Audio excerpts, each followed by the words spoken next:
tu penses être bien avec les autres. C'est pourquoi beaucoup de gens sont dans des relations toxiques parce que les gens n'ont pas commencé d'abord par être en couple avec eux-mêmes avant d'être en couple avec l'autre personne. Tu n'as pas pu comprendre quels sont tes besoins, qui tu es. Tu ne te connais pas parce que tu n'as pas appris à passer du temps avec toi. Quand tu es avec l'autre, tu vas être là à quémander de l'amour. Ouais, mais donne-moi de l'amour. Ouais, mais dis-moi que tu m'aimes. Ouais, mais achète-moi des cadeaux. C'est bien de recevoir tout ça de la part de quelqu'un, mais on le quémane, c'est parce qu'on n'en a pas assez pour nous-mêmes. Donc, la meilleure façon de se mettre en couple avec les autres, c'est d'abord commencer par se mettre en couple avec soi-même. Se mettre en couple avec soi-même, c'est pas se porter une bague et dire « Ouais, voilà, je suis en couple avec moi-même ». Non, c'est juste commencer à kiffer ta propre compagnie. Commence à passer du temps tout seul. L'une des personnes les plus charismatiques, les plus fortes pour moi dans ce monde-là, c'est une personne qui est capable de s'inviter au resto lui-même. C'est une personne qui est capable de se dire « Aujourd'hui, j'ai envie de voir tel film.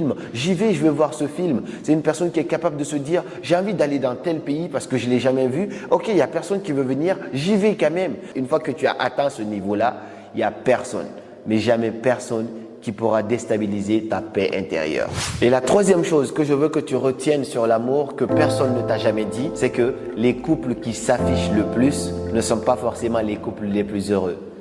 Et ça, beaucoup de personnes n'ont pas compris ça. Se comparer aux autres juste parce qu'ils s'affichent sur les réseaux sociaux, c'est la pire façon, on va dire c'est la meilleure façon plutôt de se sentir mal et de détruire sa vie. Parce que tout ce qu'on te montre sur les réseaux sociaux n'est pas la réalité des gens. Je connais des couples aujourd'hui qui se parlent limite pas dans la vraie vie. C'est-à-dire qu'ils sont vraiment mal, ils vivent dans une relation 10 fois plus toxique. Mais s'afficher sur les réseaux sociaux, ils sont les plus heureux. Quand tu les vois, tu te dis « Waouh, j'ai envie d'être à leur place, ces gens-là. » Et du coup, tu détruis ta vie, tu te dis « Ouais, mais il faut être en couple pour pouvoir être heureux. Regarde, eux, ils sont mignons, ils sont trop magnifiques ensemble. » Il y en a aussi qui sont en couple, qui passent leur temps à se comparer à d'autres couples.